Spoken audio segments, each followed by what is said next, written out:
energia hidrelétrica. Bom, a energia hidrelétrica é aquela gerada ao transformar a força da água em energia elétrica. Para aproveitar tal força, são construídas grandes infraestruturas hidráulicas capazes de extrair o máximo potencial desse recurso renovável, livre de emissões que se originam na própria água. Embora seja habitual ouvir os termos represa, usina e barragem, a realidade é que cada um desses termos se refere a uma realidade específica. Bom, barragem é a infraestrutura de obra civil. Entre suas características físicas, destacam-se a altura sobre as fundações e comprimento de coroação e o volume de concreto. Represa é o armazém da água. Para conhecer sua situação real, é preciso analisar principalmente duas variáveis, o nível da água e o volume do armazenado. Usina é a construção onde estão localizados os grupos de geração. Usina é a construção onde estão localizados os grupos de geração. As duas magnitudes básicas para demitir. Usina é a construção onde são localizados os grupos de geração. As duas magnitudes básicas para definir uma usina hidrelétrica são o salto e o caudal. Agora irei passar a fala. Hidrelétrica. Agora irei passar a fala da continuação da explicação. Agora irei passar a continuação da explicação para Viviane. Agora irei dar continuidade à explicação sobre a energia hidrelétrica, falando sobre o gráfico. Bom, a hidráulica tem 1% de 61,9%. Os outros não renováveis têm 1,8%, o carvão também tem 1,2%. A importação da liquidação é de 1,9%. Outras renováveis são de 0,8%. Lixivia ou licor negro de 2,5%. Nuclear de 2,1%. Óleo diesel 0,9%. Gás natural de 6,1%. Solar de 4,4%. Eólica de 11,8%. Bagaço de cana 4,7%. Agora é com você, Manuel. A turbina é encarregada de transformar essa energia cinética em energia mecânica, para que o gerador a transforme, por sua vez, em energia elétrica. Finalmente, o caudal de água sai de uma turbina e escoa novamente no rio, praticamente sem velocidade, e com a energia potencial corresponde à altura do ponto de escoamento. O rendimento global de todo o processo é muito alto, entre 90% e 95%, sendo aproveitada praticamente toda a energia potencial da água. As perdas do rendimento ocorrem devido às perdas de carga do circuito hidráulico, aos atritos na rotação do grupo hidrelétricos e as perdas do equipamentos elétricos. Bom dia, vou falar dos principais tipos de usina, começando pela usina da água. A usina da água é formada por caudais que se movem pelo rio, que não tem uma alteração tão grande assim no armazenamento. E assim, mesmo tendo um funcionamento contínuo, ela é variável ao longo do ano, então não tem tanta diferença assim. E funciona dessa forma, quando armazena a água, que passa pelas turbinas, que liga os geradores, tornando a água na energia mecânica e eletricidade. Vou falar da usina de reservatório. A usina de reservatório é um caso específico, é quando armazena a água em uma represa, que é quando há demanda na energia, por energia no caso. E assim elas é liberada pelas turbinas para acionar e gerar a gestão de necessidade dos geradores, e que logo após isso a água é devolvida para o rio. E encerrando, as usinas reversíveis e usinas de bombeamento. É literalmente armazenar a água que passa por um bombeamento para um reservatório elevado só quando durante a demanda está baixa. Agora, quando ela aumenta, a água é liberada para adicionar as turbinas que são ligadas aos geradores e a água é liberada para gerar eletricidade e para passar pela eletricidade. E com isso o sistema ele permite armazenar e fornecer a necessidade que contribui para a rede elétrica. Então agora eu vou deixar para a repórter Bruna. Obrigada. Estamos aqui no Colégio Amazonense Dom Pedro II para saber se os alunos estão ligados nesse assunto. Estamos com a aluna Letícia Santos, do segundo turno. Você sabe me responder qual a importância da usina hidrelétrica?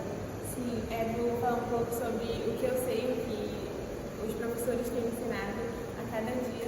Então, a usina hidrelétrica é um complexo industrial que tem sido bastante eficaz para as indústrias, né? Por conta que ela é renovável e ela tem seu potencial hidrelétrico com as águas e as represas dos rios.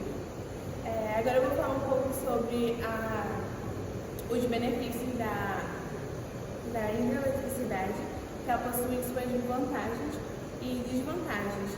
Trata-se de uma energia limpa, barata, porque tem várias usinas, né, que não são muito baratas, né, que não são acessíveis para as pessoas poderem usar.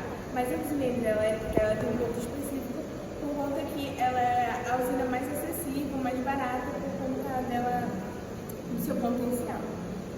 E ela também é uma fonte renovável, como eu disse.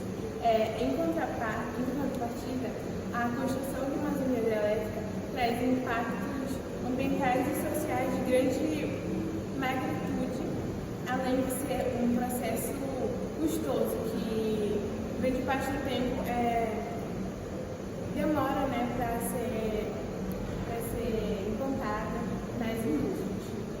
E vou falar agora o potencial da energia hidrelétrica para a gente. A energia hidrelétrica é uma fonte limpa e pura da água, né? Pois se gera eletricidade sem emitir gases de efeito estufa, como os gases que a gente conhece, né, que é muito prejudicial para a nossa saúde, para a saúde de todo mundo, como a gente bem sabe. Atualmente a gente está passando por uma coisa aqui, uma chuva de fumaça, né, aqui na região de Manaus. Então é bem importante que a gente se cuide e utilize a energia hidrelétrica para ela ter mais uma importância para a gente, ok? Muito obrigada. Agora é com vocês, Laura e Viviane.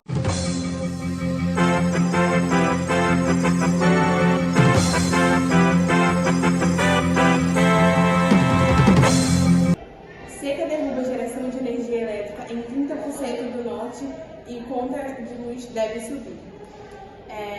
Belo Monte, uma usina que não tem reservatório, gera 96% menos que em abril. Governo aciona termoelétricas que são mais caras e conta deve chegar ao consumidor. O período seco no norte do Brasil traz apreensão para o setor elétrico. Os meses sem chuva começaram antes do normal e, para piorar, o período ocorre na região após o ano passado ter registrado a pior seca em décadas. Com isso, a geração hidrelétrica no norte está cerca de 30% melhor que a vista há um ano. Dados do Operador Nacional do Sistema Elétrico, a ONS, mostram que os subsistemas do norte gerou entre 19 de agosto 2,736 mH, medidos em usinas hidrelétricas.